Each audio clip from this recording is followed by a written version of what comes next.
Jake, it's a really important day. What's today? It's Happy Gilmore's birthday. Oh. Was that yesterday? No, it's today. Today's the 25th anniversary of Happy Gilmore.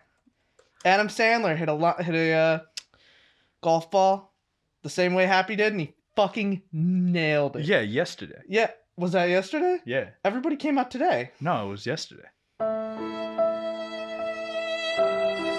Rush Limbaugh's dead. We could just redo it, but yeah, that was yesterday. I was just saying, because I remember I saw it at work because then Shooter McGavin did the putt into the glass. Fuck. All of it came out today in my phone. I was like, fuck yeah, Happy Gilmore's birthday. Dude, I keep up with the news, bro. Guys. What's up?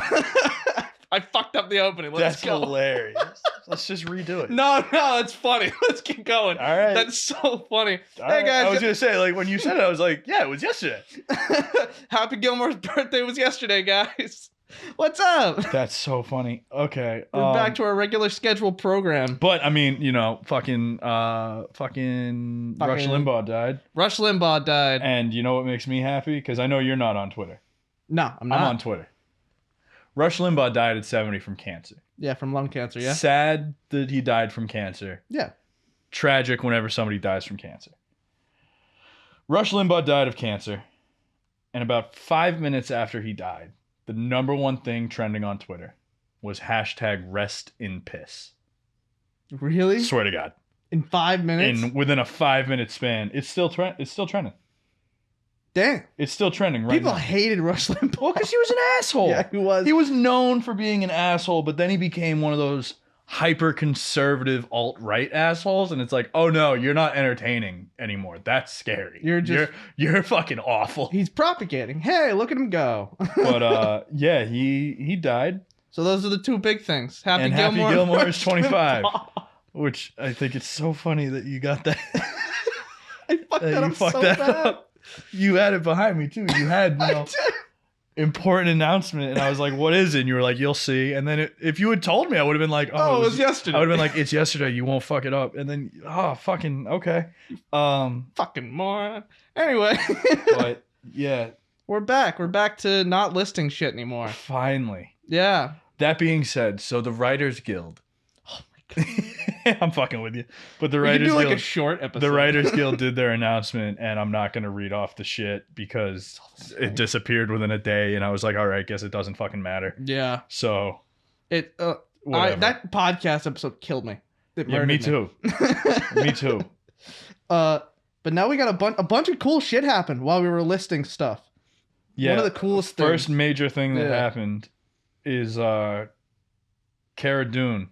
Or Gina Carano from The Mandalorian was fired. Mm-hmm.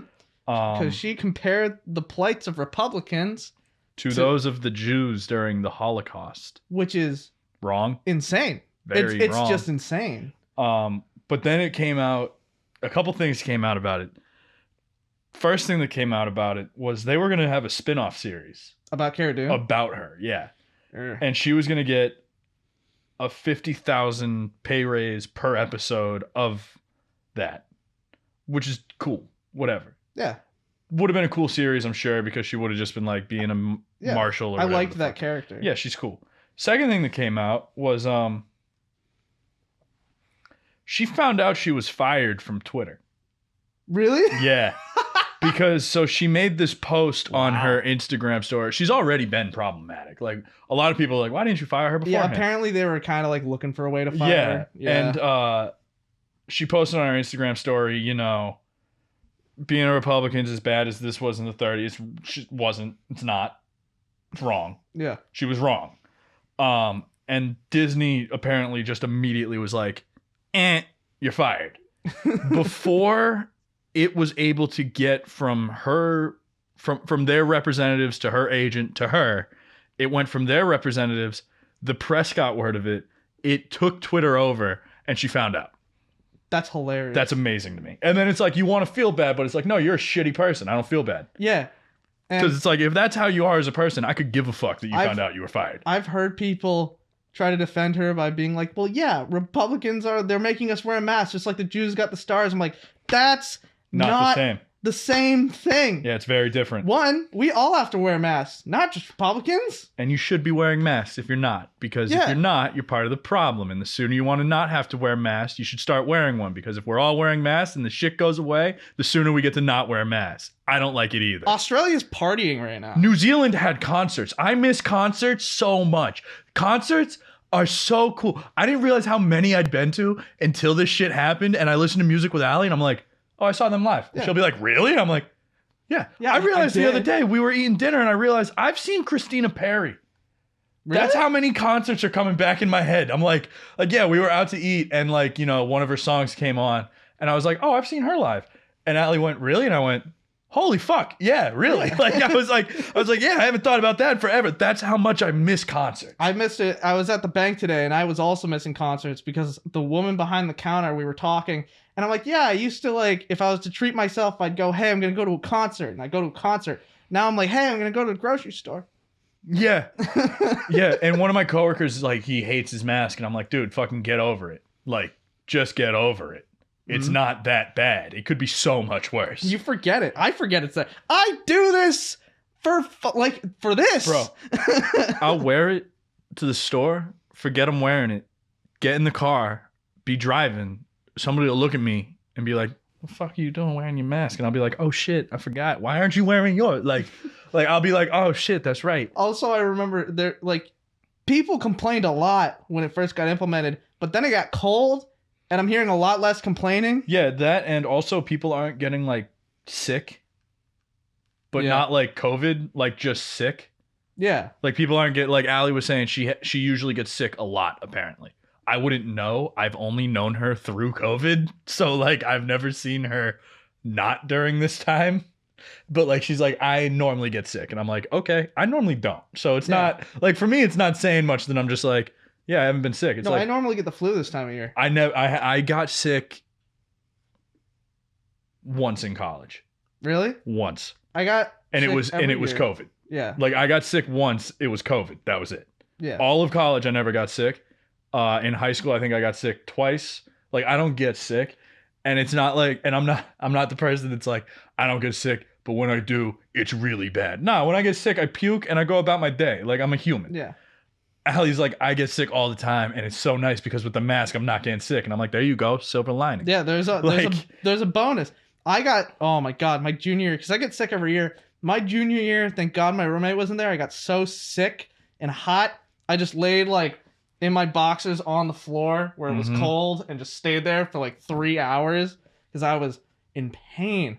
And I walked into the supermarket to get medicine, and they're like, sir? And I'm like, huh? Where am I? Oh, Dayquil. I just went home and I'm like, oh, I'm in trouble. but back yay, to the topic. Not being sick, hooray. Yeah, Cara Dune got fired. The character Cara Dune got fired. Yeah. The post is very problematic. And then here's my thing. I understand when people are like, you know, she should be able to post what she wants. Sure. Yeah. That's fine.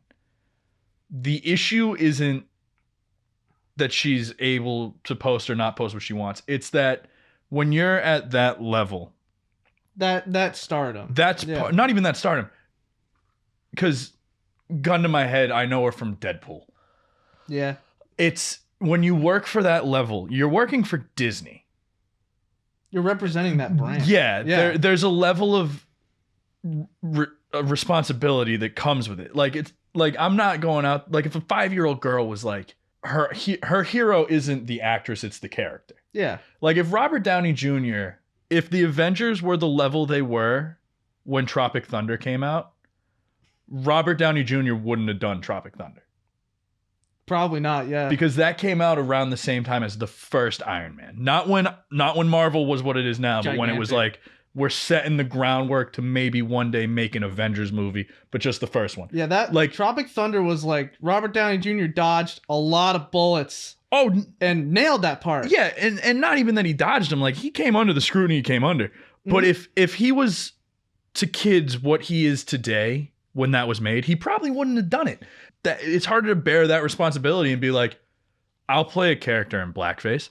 Sure. Like That's not something people say anymore. Like Marvel would look at you and go, no, you fucking won't. Like, and if you do, you're fired.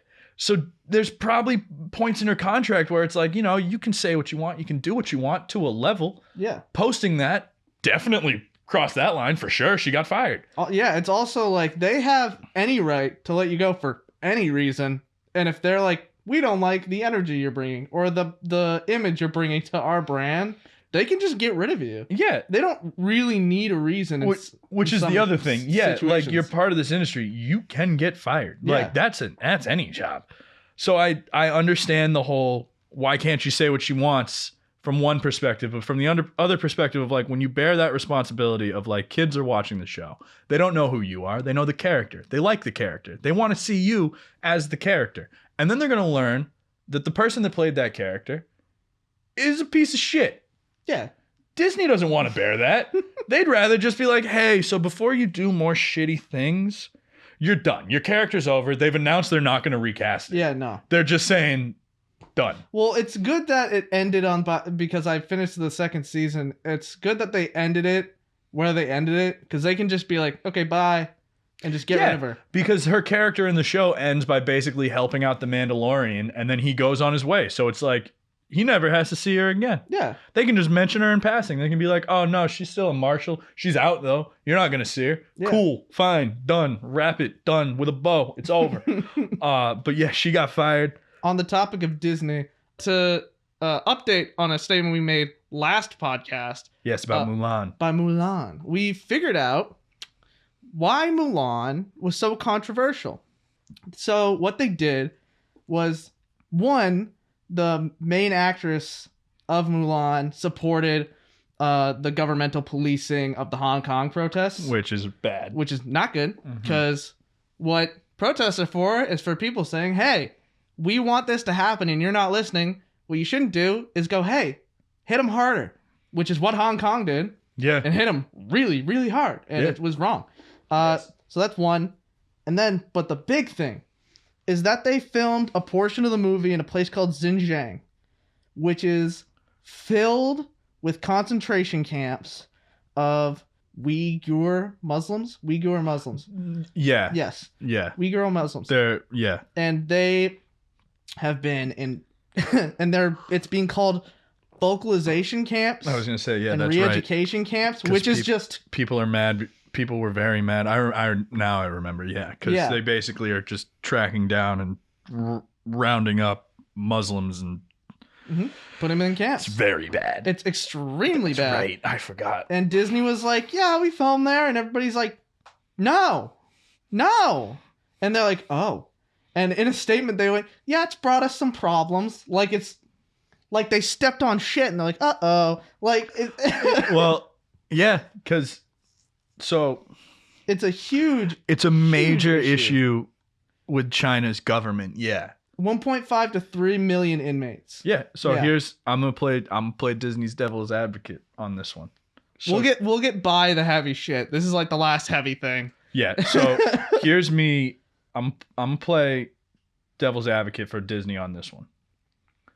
So when it comes to stuff like that, I sort of get where Disney's coming from because of one thing and one thing only. What's Disney gonna do? Was Disney, how they gonna change the government? No, film somewhere else. Where? Anywhere else. Where? They're like, we filmed a majority in New Zealand. Okay. Then just film or build a set. It's Disney. But I know it's Disney, but so people, because I remember when this happened, people called for the change. And it's right to call for change. I'm not saying don't. You should. It's terrible what's happening. You're calling for it with the wrong people because Disney's going to make money. And China's box office and grossing and market for film is, I think, third largest. It might be first largest. Hold on. Now, I think it's largest. And the thing is that if Disney didn't know beforehand, okay. If they did know and they had a choice, shame on you. Afterwards, now that they've said, oh, we fucked up, there's nothing they can do. Yeah. Honestly, yeah, I get that. Go after the government. That's the thing. So China is the second largest film market as of 2018, behind only the US. Yeah, they consume a lot of media. Yeah, and then behind that, I think, is Bollywood, and behind that is Africa.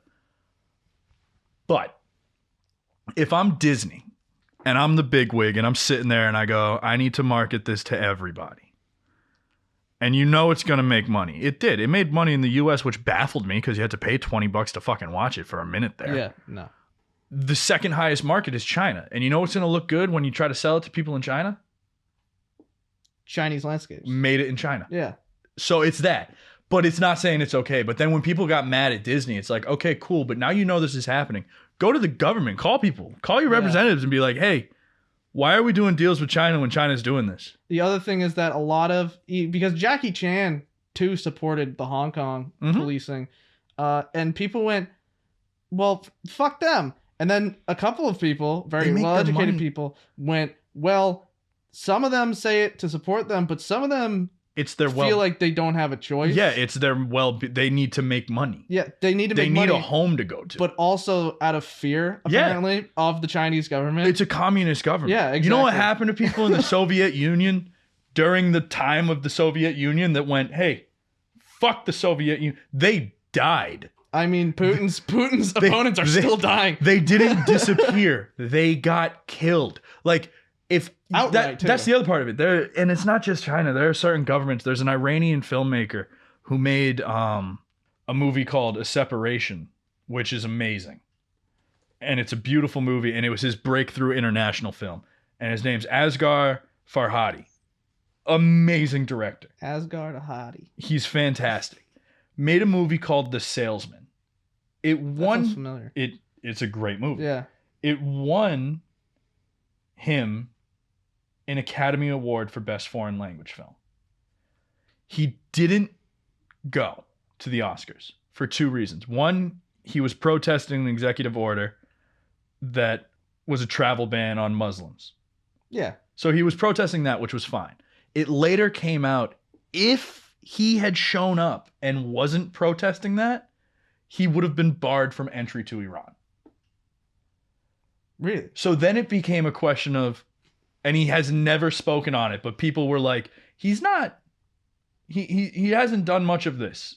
Like, he makes these really great movies. He goes to like the Cannes Film Festival. He's won awards. And now he's doing this. And people realized it was probably partially him being like, fuck that ban, which is fair. Yeah.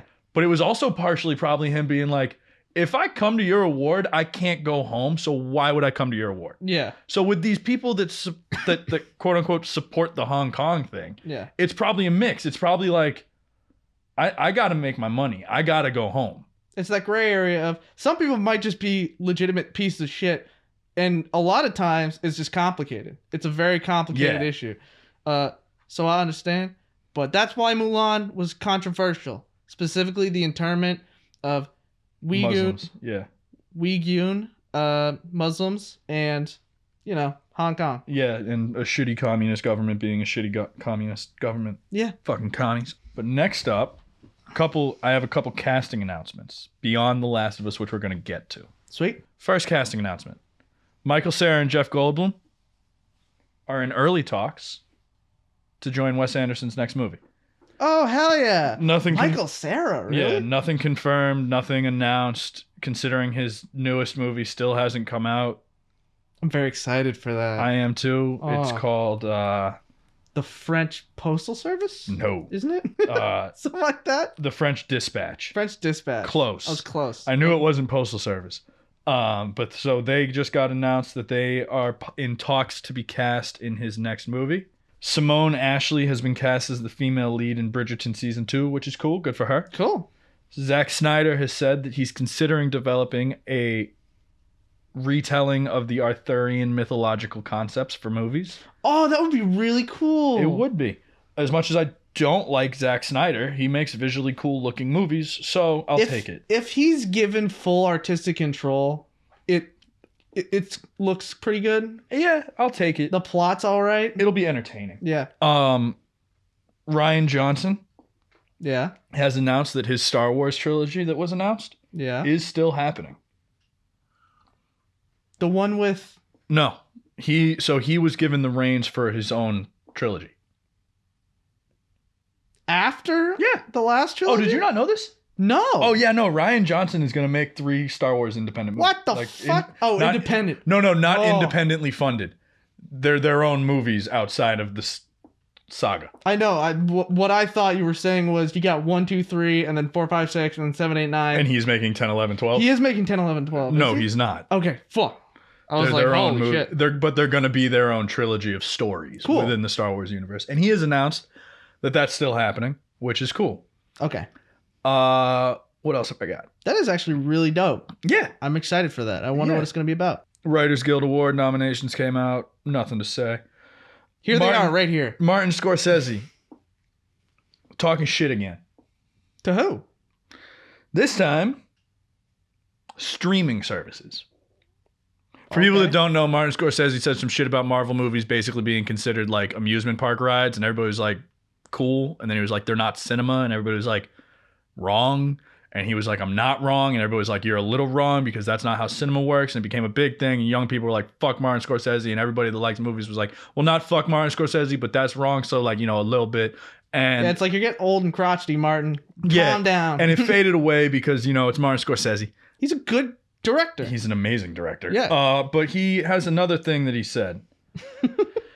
And now he's going after streaming services. And he has been quoted saying, let me get the full quote because he does not like streaming services. 2 hours later. Sleepy?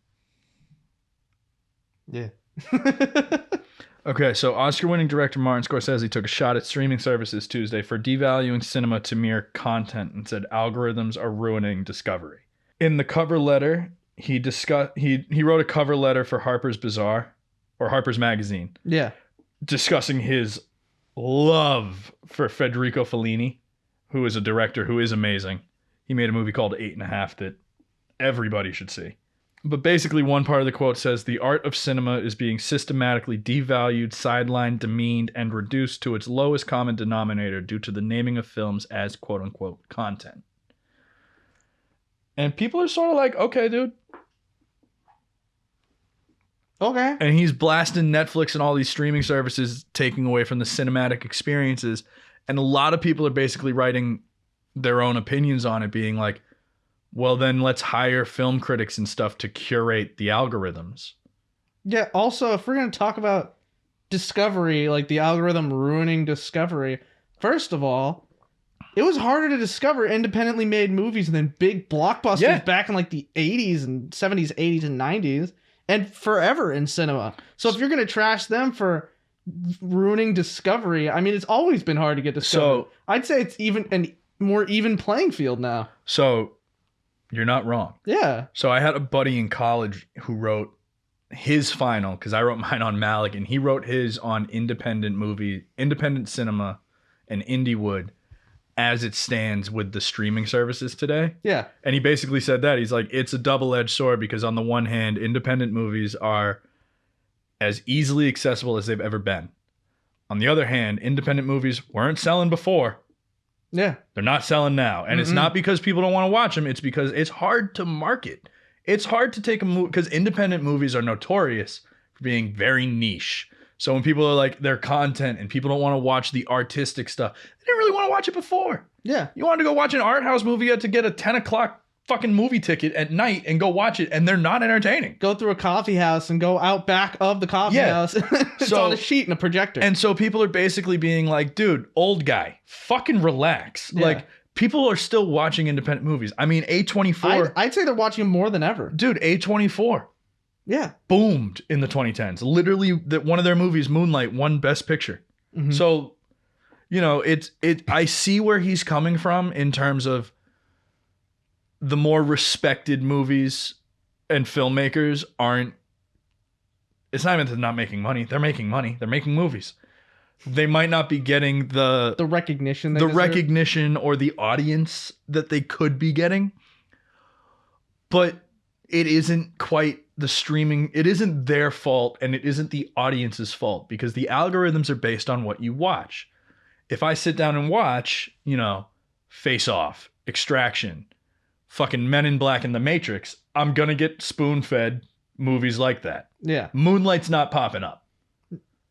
Shit like that. Like, I mean, our housemate watched one episode of one anime show on Jake's it fucked up my streaming algorithm. service, and it fucked up his algorithm. Our housemate watched like, a couple episodes of a fucking anime on my shit.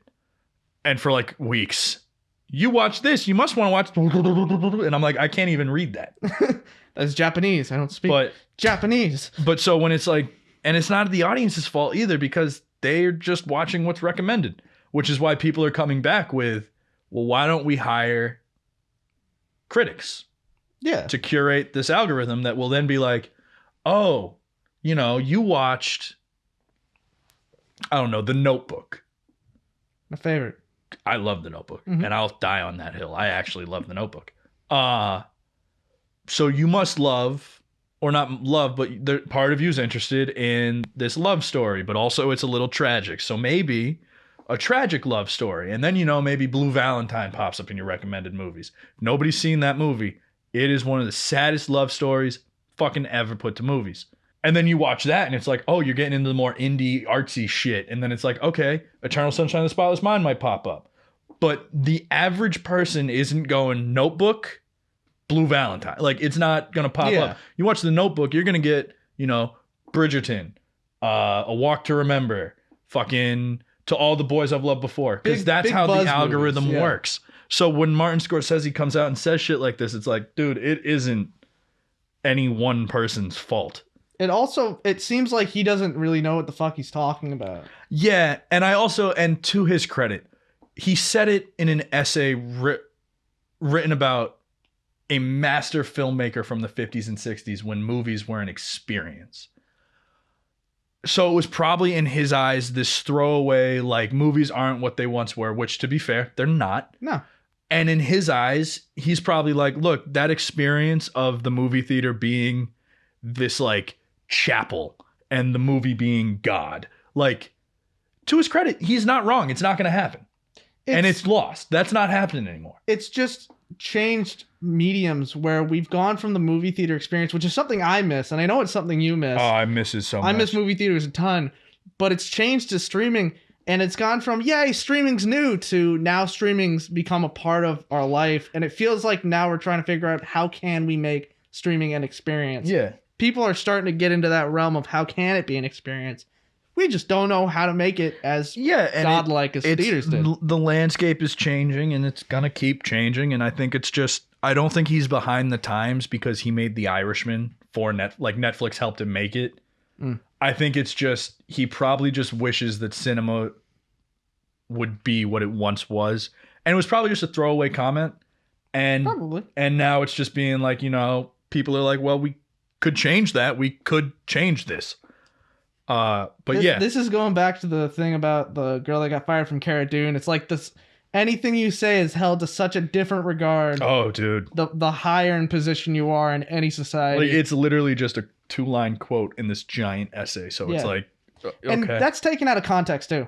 Like, it's just too, like, whenever I see shit like that, read the rest of whatever it's attached to. It's a great essay. I bet it is. It made me want to watch Fellini movies. But he said that. Next up in my news is Jordan Peele. What's he doing? He's making another horror movie. Yay! And he's cast one person for sure. Daniel Kaluuya. Nope, Keke Palmer. Oh. Yep. And then he's expected to reunite with Daniel Kaluuya. I'm going to come for that. Oh, yeah. With a U. I'm excited for that. I love Daniel Kaluuya. And I think Jordan Peele, in terms of horror, is fucking amazing. He is. So I'm excited for that. There's not much to be said about it. That's just it. That's the announcement. I'm excited for him to become labeled as... I know this isn't going to make him that label, but I'm excited for him to do something a little different so he can be labeled as an auteur. Oh, for sure. Because he's that level. He deserves to be mentioned as an auteur. Speaking of auteur, when are you doing some of your auteur stuff? I'm still finishing the Terrence Malick thing because I fell down a rabbit hole doing research for it and learned about all the unfinished products that happened between 78 and 98. And I was like, oh, these are all really cool. And then I just wrote way too much about them. And I was like, that's a fucking problem. And so I cut back on, I actually was writing it today. Like Allie was in class and I was like, let's fucking go. And then I wrote like 4 pages and was like, It's none too of much. these. Well, then I'm just like, it's too much. And then I'm like, none of these movies even exist. Like I was Nobody like, has a reference point. I was like, these are all the unfinished products of his 20-year hiatus. Like none of these happened. That's too much. This is going to be my little nugget. It'll be your side channel. We'll make a side channel for Jake to just go. Just go off. But then, yeah, so then a couple trailers came out. And by a couple, I mean 2. Justice League. Yeah, I haven't seen it yet. I saw a snapshot which had Darkseid in it. Yeah. I'm going to watch it just because I think it's exciting that something like that happened. I like that there's so much extra content that didn't get used that he basically made a new movie. Well, and he also filmed more. He did film. Yeah, he reshot more. But also, yeah, like I think it's exciting because they brought Joss Whedon in to finish it because something tragic happened to Zack Snyder. I think it was his wife passed away. Oh, I think I remember that. Something happened though, and he had to step away. Yeah. So they brought Joss Whedon in to finish the movie, and it was Justice League. And it was bad. Justice League, the original? Bad. And so then it sort of came out. Some people were like, we noticed in the trailer that a lot of this wasn't in the movie. Yeah. So release that cut of the movie. And it was sort of... Fans really asked for it. But it wasn't legitimized for a while. It was like, release the Snyder Cut. And people were like, okay, buddy, the Snyder Cut. And then Jason Momoa, Ben Affleck, and Gal Gadot, and Ray Fisher, and all the main actors were like, yeah, release the Snyder Cut. And everybody was like, it exists. Yeah. Like they were like, holy shit, They threw wait. gas on the fire. Like fans went for it. All the actors were like, hold up, that's a thing? Like, oh my God. Like all the people that were following it were like, holy shit, the actors just said it's real. And then Warner Brothers is like, it's not happening. They were like, it doesn't exist, it's not happening. And Zack Snyder was fucking silent on the whole thing. And then Zack Snyder announced that it was legit. He was like, yeah, there is my cut of the movie, and it probably will never get released. And then with HBO Max, one of the big selling points of it was they get the Snyder Cut. Mm-hmm. So it's going on HBO Max, and they released a trailer, and it's a 4-part thing. It's 4 hours. You know what? That's insanity. I'm excited for that, actually. And it's like, I'll watch it, and I don't even like the DC movies. I don't either. I want to watch it just because that's insane. Mm-hmm. That a studio was like, yeah, you know what? Fine. Fuck it. Put out your movie. Yeah, it feels like they gave him the tools to collect as much content as he wanted, but then they took over on the editing side of it. Yeah. And just did their own thing with it. Well, and then they brought Joss Whedon in who put his own spin on it. Yeah. And it wasn't great. And then, they photoshopped out a goatee, and the moment I saw just that... a mustache. Just his mustache. The moment I saw that, because it's the start of the movie... It's so bad. I was excited. I was like, okay, let's see how this is. And my smile faded from my face. And my buddy at the time was with me. And he's a huge DC fan. Yeah. And he's like, isn't this exciting? I'm like, do you see his face right now? It looks like there's Play-Doh on his face. But I am excited for it just because it's exciting to see that happen of like enough people said, this is what we want. That the actors were like, you know what? Yeah, let's do it. The director was like, I would if I could. And then the studio was like, you know what? Fuck it. Do it. The demand was so high that it busted right through. And at this point, it's sort of just, that's it. Because as far as I know, the DC like EU is dead. Yeah. Like Cyborg movie, probably never going to happen. Mm-mm. Flash movie is... There was something about that. Troubled. Something was in the works. Oh yeah, no, there was a movie being made, but its production has apparently been very troubled, and the star, Ezra Miller, whoever that's his name. Ezra Miller. Yeah, he was caught on video literally choke slamming somebody in a Home Depot. Oh yeah. Yeah, so up in the air. I forgot about that. Up in the air if that's actually going to happen at this point. And then they've got the standalone movies like Joker and the Batman coming out.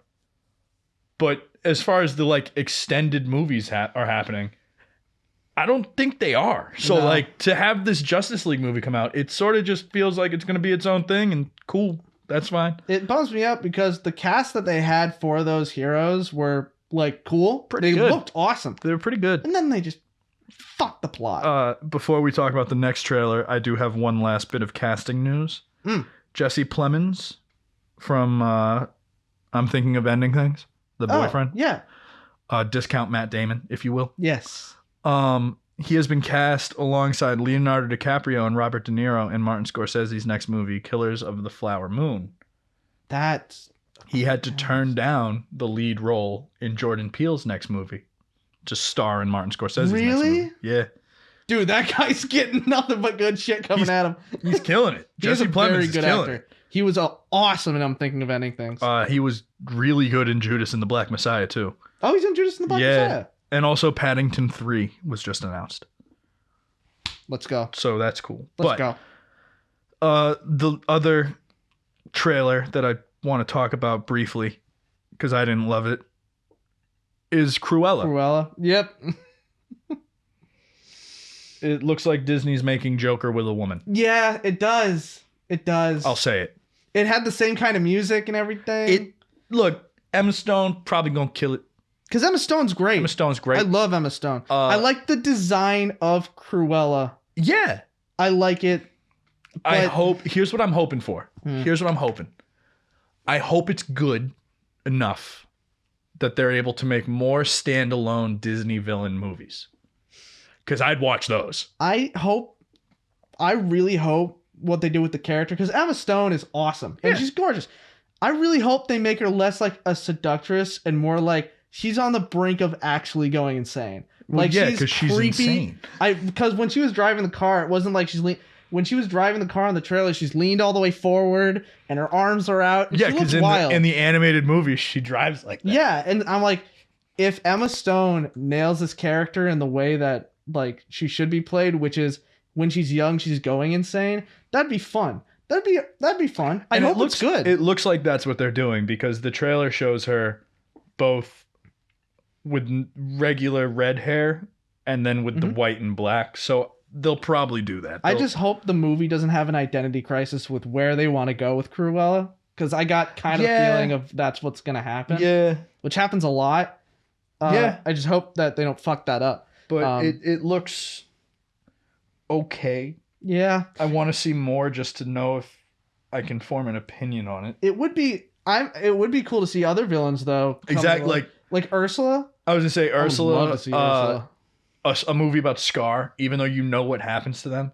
Yeah, because like Ursula's, you know what happens to Cruella, really cool. You know what happens to Ursula, you know what happens to Scar. But like if it starts that trend of like showing, make a movie about Scar and his relationship with Mufasa when they were brothers. Yeah, show why Scar wants to kill his brother, like something like that. I hope that this movie does well enough that Disney might consider doing something like that. But yeah, I mean, it's a short trailer. It doesn't show a lot. It showed enough for me to be like, yeah.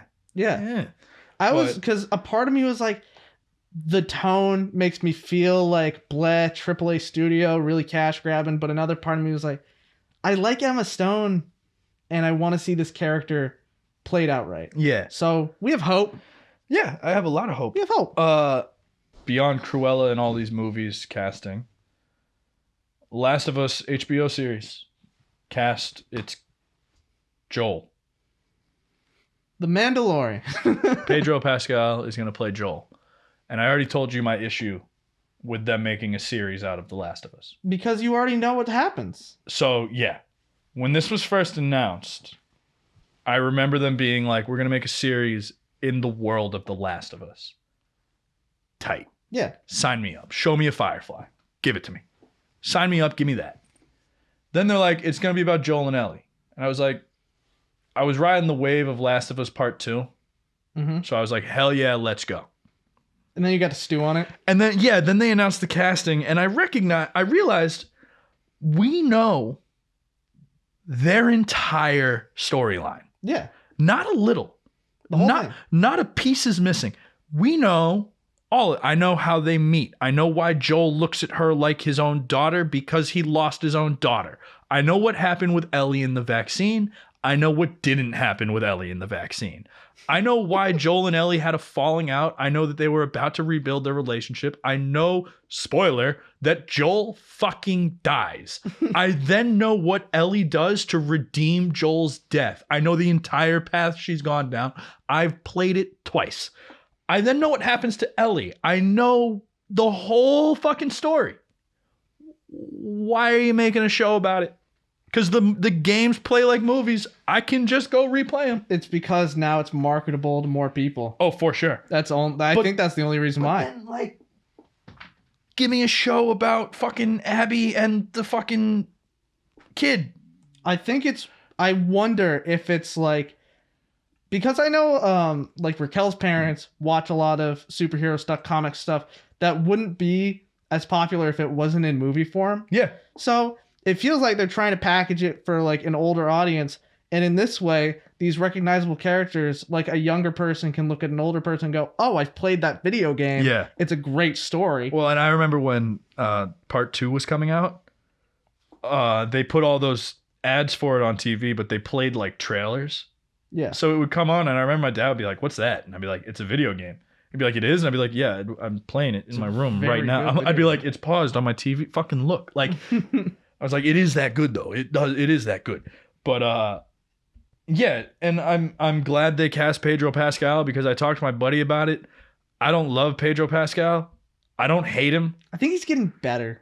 I hope he gets a lot better. He's working on it, it feels like. Because, so I told my buddy this. He's very likable. It's a nice guy. In his season of Game of Thrones, he was the highlight because he was just fucking cool. Like, he played this character that was, like, sexually ambiguous. He would fuck women and men and be like, hell yeah, let's go. He was a dope fighter. He fucking bit the dust by the end of the season. He gets his head squished like a melon. It's disgusting. That's fucking awesome. But, like, he served his purpose, and he wasn't around long enough for me to realize that he really can't, at least at the time, act. That's why I'm saying I think he's getting better. Yeah. And so, like, everything I see him, I'm like, he's likable. He does a good enough job. But when they announce him as Joel, I'm like, I don't want him to carry the series. Because I like him in The Mandalorian. You don't see his face, though. You don't see his face, and he's not doing a lot of, like, emotional acting. He's a cool, badass dude. I think it's because he was in Wonder Woman 84. He's doing a lot more stuff. Because they're like, okay, The Mandalorian, but then they saw his face in Wonder Woman 84. And I said this, as somebody that's desperate, he plays desperate pretty well. Yeah, and he did really well in that. He was one of the highlights. Mm-hmm. And he was the highlight of Well, and then my buddy was like, my buddy brought up a good point of, I don't love him as Joel, but once they announced it, I can't think of anybody else. Yeah. And it's that, like, I'm like, okay, then you know what? I'm sure he'll be fine because I'm sitting here like, I don't like it. And then it's like, okay, well, who would you have play? Fuck, Pedro Pascal. Like, a younger Ethan Hawke. Ethan Hawke now, actually. But, like, that's what I mean. Like, it makes sense. And I hope he does fine. I'm sure he'll do fine. But, yeah. I'm excited for that. There was a rumor. I'm going to watch it. There's a rumor that he quit The Mandalorian after the Cara Dune thing. And everybody's like, is he quitting? And the next day he's like, no. No, not at all. What? No. Why would he? That's putting so much cash in his pocket right now. Like, he's like, I don't even have to emote. I just have to voice act. That's awesome. But yeah. And then so we both watched some stuff this week. We did. I didn't watch a lot to talk about. I watched exactly. Oh, I re-listened to all of MF Doom's discography. Oh, I also listened to all of Freddie Gibbs' discography. I don't know why. Just to do it. Just for fun. And I watched. You watched Before Sun? I did. So Sunset? we watched. Yeah, we'll just talk about that. Yeah. We watched Before Sunset. Finally. Yeah. What'd you think? That was my favorite one because we watched Before Sunrise, and that was also very good. And I said to you, Before Sunrise felt like exciting, and it felt like you didn't know where this relationship was going, and like, are they gonna stay together? Like it felt like new and exciting and giddy. That whole movie felt like that. This movie, them re-meeting, first of all, shorter, which much shorter. Felt it kind of less than 90 minutes. It was really easily digestible in that way. It never dragged, which was awesome. See, Kyle's saying this. My favorite thing that Kyle did while this movie was on. Oh, yeah. Kyle busts out his fucking journal and starts sketching during the movie. I've seen people do a lot of shit in film class because like people don't recognize. Like when you go to a film class.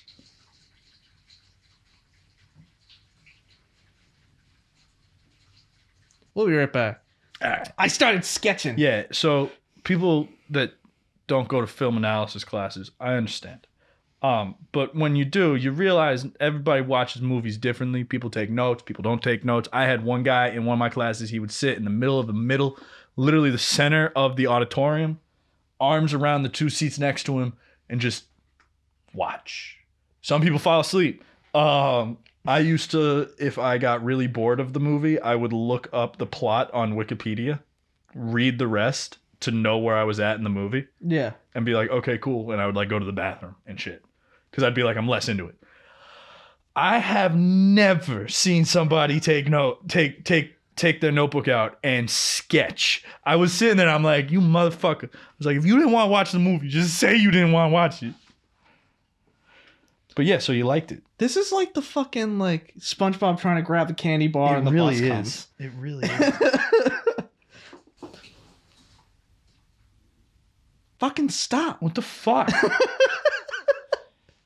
But yeah, so you how liked did I it. like? I liked it a lot. It inspired me because I've been drawing more lately. It's been really fun. It's something I've always wanted to do, but I was really bad at it. Mm-hmm. And then I was like, oh wait, you gotta get good at something and start it out by being bad. Yes, So I started drawing. That's how life works. So I started drawing more. And it inspired me when they were going past the church and into the graveyard. I'm like, oh, Yeah. I started sketching. Well, And it was a really good sketch. I really liked it. But it made me feel very like comfortable because at first I was like, there was some tension. I'm gonna fucking murder somebody. so there's a water pipe, and every now and then water's just going. And every time And every time Kyle gets really into what he's saying, it starts up again. I'm gonna fucking kill somebody. It's really funny to me. But I got really inspired by the church, and it was really tense at the beginning. You're like, oh, how are they gonna like start talking again? And they just like flowed so easily into talking with each other. Mm-hmm. I thought the visuals was beautiful. I thought there was like this really cool, like forbidden connection because for a while you're like, oh, they're back together, and then they're both like, oh yeah, I have a boyfriend, I have a wife, I have a kid. It's like, oh, so like, is this gonna be like an affair thing? Like, what's Mhm. happening? And it just turns into them just reconnecting in like this lost love situation where they missed each other a bunch of times. And I thought it was just like a beautiful ensemble of dialogue that just flowed really well. And I loved the ending because the whole time, from the moment you see her the first time, she's like, oh, don't you have a plane to catch? And he's like, oh, I got time. I have time. And the whole movie, at certain points, she goes, okay, you got to go catch a plane. He's like, no, I'll just walk you here. We'll go do this thing. I'll bring you home. Yeah, he keeps putting off going home. Yeah, and then at the very end, after a very nice song and a really cute neighborhood, it was adorable. It was an adorable little French like nook of a neighborhood and apartment complex. She's singing, she's dancing, and then she's just singing a song, and she goes, "You're gonna be late for your plane." Yeah, she's like, baby, Yeah, you are gonna miss that plane. And he's just like, I know. and it just fades out, and I was like, "Oh, that's so sweet." So it was wonderful. yeah, it's my favorite just because it's definitely the most fantastical of like, basically in the first one they get together for a night and they fall in love, but then they have to go their separate ways and it doesn't work out. And then the second one you learn that it didn't work out. They never met back up, and then they fucking meet again by chance. And it does that fantasy thing of like, look, man, if you went about your life, married, had a kid, marriage not going great, you're not around, you're busy, and then you meet the woman that you have literally been dreaming about, You wrote a book about. what would you do? And everybody wants to be like, I would drop everything to be with that woman. this movie does that. Like, it's the fantasy element of like, the whole movie is throwing everything away. He's like, I'm married with a kid, and she's like, oh my God, you got to get on that plane. And he's like, as the movie goes on, he's like, nah, like, I'm here. And it's so cute and it's lovely. It's so romantic. I love it. It's 82 minutes in heaven. It's great. Yeah. It's very beautiful. This, I think, will get you excited for the third one, because Ethan Hawke has described all three very simply. He described Before Sunrise as a film about what might be, Before Sunset as a film about what could be, and Before Midnight as a film about what is. Oh. Yeah. So Before Midnight is in terms of like writing and shit, it's my favorite because there are some really great moments. And I'm excited to see what you think about it. Was this one your favorite, like, cinematography wise? Yeah, this one's beautiful. Yeah. I love this one. It sets up France like it's a painting in like the beginning. It does very a good pretty. job of just being nice. And then but it's gorgeous. And you watched, finally, Ma Rainey's Black Bottom. What do you think?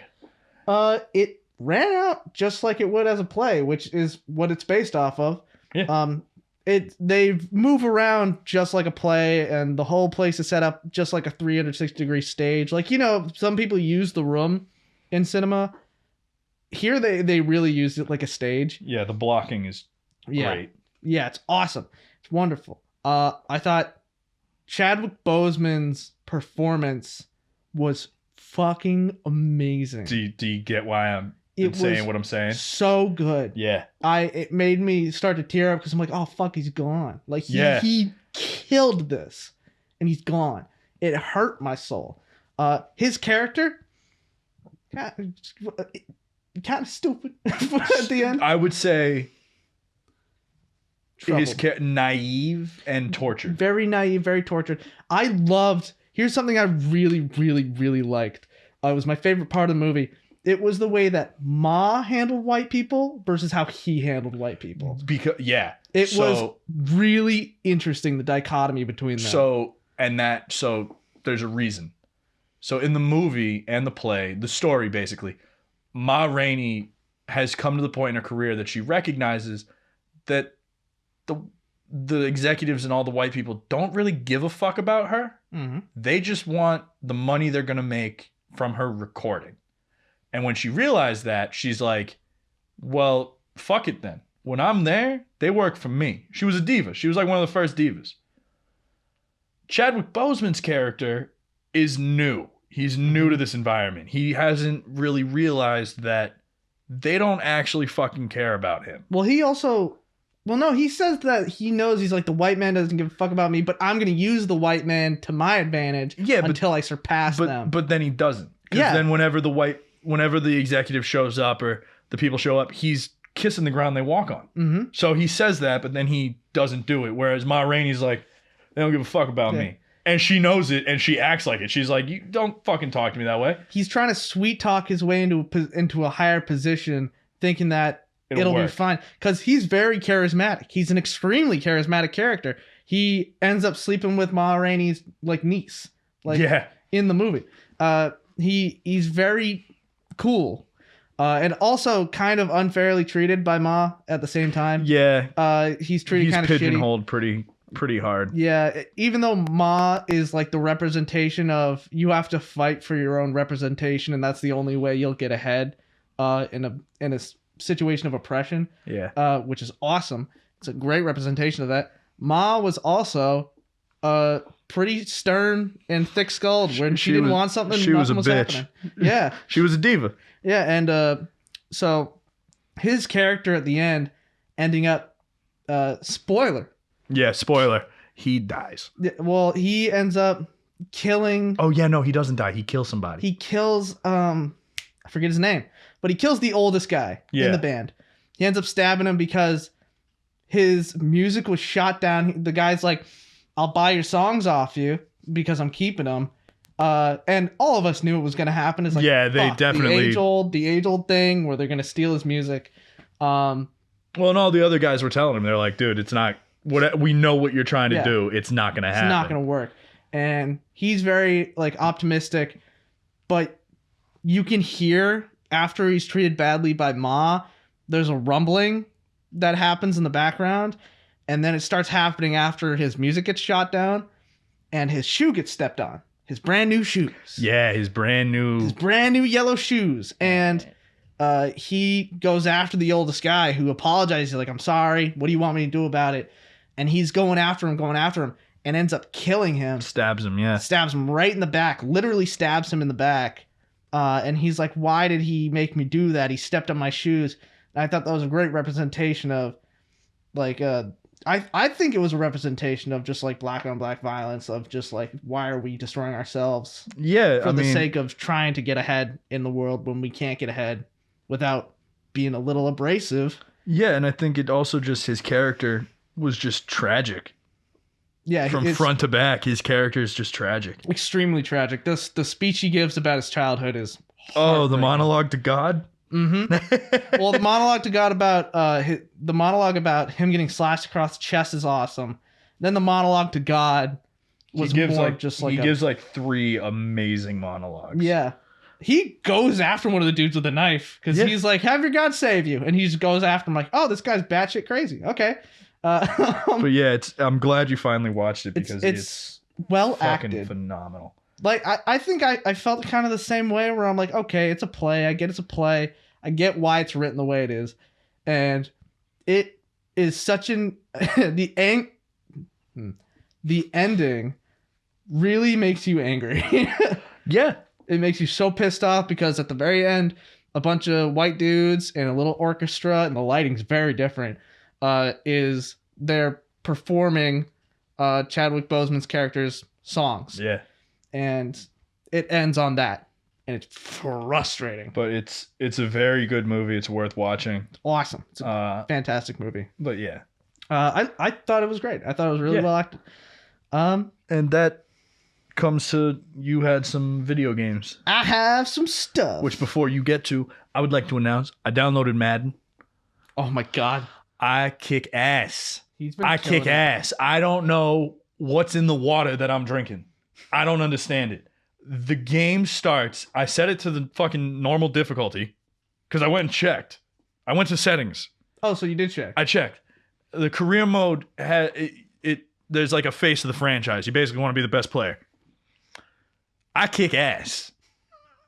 I checked the settings. I'm like, I've been kicking too much ass. And when people are like, Jake, how much ass are you kicking? I beat a team 73-7, and it was like, wow, that's rough. And you're like, wow, that's a great game. How are your other games? 96-0, 122-0. I just won the Super Bowl 86-0. I kick ass. I checked this fucking settings. I'm like, there's no way it should be this easy. No, I'm on the normal setting. You're gonna go to a harder setting? No, so I set the computer. Like, I went and played just a quick game of just play now, me versus a computer. Put the computer on the hardest difficulty. Mm-hmm. I kick ass. Okay, you just what? 42 to 7. I thought it was 10. I thought no, that was the last game I was playing. Oh, okay. 42-7. Hardest difficulty, I'm just playing. I don't know what happened, though. Because when I was a kid, I used to have a Madden game, and I got my ass kicked. My cousins would clean the floor with me. Just fucking destroy me. I don't know if there was just some deep-seated animal that was like training for years and was like, bro, buy Madden. Well, I wonder, I'm going to look it up at some point. I don't know if you want to look it up. If Madden's difficulty for AI has gotten easier over the years? Oh, for sure, no. No? No. So I was telling Allie, last time I played it, Michael Vick was the star. Mm-hmm. He was the best quarterback in the game. You could take the ball as Michael Vick, run to the end zone for your end, like that they're trying to get to, turn around and run all the way back and score. Okay, so the AI has gotten better. Yeah. I don't know what the fuck is going on, though. Because like you watch it, Allie watches it, I'll get bored, play a quick game, and fucking demolish. It's the ego boost I never knew I needed. It makes you real happy. It makes me feel so good about myself. But on the topic of video games, there's a couple of things that have happened. I'm going to go with, starting off, the newly released Little Nightmares 2. Here's a screenshot. It looks fucking awesome. Mm-hmm. It just came out. A lot of people are streaming it. I watched the whole game because one of our episodes was taking 2.5 hours to export, And the game's only like an hour and 15 minutes. I'm like, cool. Yeah, sure. And I watched through it. It is just, first of all, it's a prequel to Little Nightmares. Mm-hmm. And it actually expands the lore of Little Nightmares so much. Because I love this weird shit like Dark Souls Bloodborne shit where it's not like laid out for you what the story is and you have to like piece it together or interpret it. This whole game is just like, oh. And do you care about the game's ending or plot? No, not at all. Here's a big spoiler. Skip to this time code if you don't want to hear it. You play as this like little boy and you have a girl with you the whole time and she's following with you. And you get through like a hunter enemy, like a hunter boss. You get through a teacher whose neck stretches to unbelievable lengths. It's based on a Japanese myth and it's horrifying. She has eyes like a fucking chameleon. But you end up losing the girl at one point. Like she's gone. And then you find the girl from the last game. Like little yellow raincoat girl. Okay. You're like, holy shit. And then one of the last enemies is a tall, skinny man called the Tall Man. Comes out of a TV, follows you around. And the last game, throughout most of this game, it's like, okay, you're in this really fucked up world. Then it starts to get like weird, like dimension shifting shit right at the end. Okay. And you end up having to fight, not even fight this guy. You just end up getting away from this guy. He kidnaps the main character of the last game, pulls her into the TV, leaves like a shadow silhouette of her like static TV self, which is a really cool animation. You end up rescuing her, but not before having to defeat the main character of the last game. She ends up being one of the grotesque beasts of the game, and you have to end up killing like a phylactery, and she ends up shrinking back down to her normal size. It's a really cool boss battle. But then the city starts... But he's still going. But wait, there's more. The city starts to get taken over by like this mutated like flesh. Okay. And you're running towards this door. It's like sort of a portal out of this place to wherever else you're going. You're running. This bridge is collapsing. The girl's ahead of you. You're running. The bridge collapses out from under you, and she grabs your hand, and you're like, cool. And then she doesn't pull you up immediately. And you're like, oh no. What the fuck are you doing? And she stays there and fucking lets you go. And you fall away, and she leaves, and you end up sitting in this little wooden chair, like with your head down and the flesh all around you. It consumes you. And then it's a quick montage of you, the kid, sitting in the chair, not dead, growing up and older until the kid grows into the tall, thin man. And that's where it fucking ends. And it's like, oh, this is really cool. It's one big cycle. And that's how the girl like ends up in the next game. Is she abandons this dude. Gotcha. And moves on. And it's like, oh, and she's like harboring this guilt, which is why she kills all the people at the end of the first game. It's like, oh, cool. Okay, this is sweet. Gotcha. It's beautiful and it's wonderfully made. And that's my gush about Little Nightmares 2. It looks so fucking cool. And then there's a couple other like really cool games. One, which is in, I believe, alpha. It's called Ill. It's like a zombie horror game. It has big Resident Evil vibes, like Biohazard and Village vibes, but kind of Doomish, like firing capabilities. It's beautiful. And then when you kill these, in the demo I saw, you kill these zombies, a little fucking slithery thing comes out, tries to get to the next body like Alien. I'm like, okay, this is cool. It's starting to gain a lot of traction. It's extremely cool. Here's an image. It's awesome. I love it. Next, there is a new open world RPG being developed called Little Devil Inside. It is kind of a gloomy, huge, beautiful Breath of the Wild kind of game. And the enemies are so unique and diverse. And it's going to the point where what I've seen in the game, it's rivaling Breath of the Wild. Fuck off. No, it's straight up rivaling Breath of the Wild. No, it's not. Yes, it is. Sorry, I'm putting on my pillow while you talk. What is that? So if I had a table here, what you do is you put your hands on the front and you put your face in the hole and you just... There's your thumbnail. You look like the Siren Head guy. You look like the Siren Head guy from BioShock Infinite. So, my sister got it for me for Christmas. But Well, you're saying, you talk shit about, sorry, I was laughing. you talk shit about Breath of the Wild.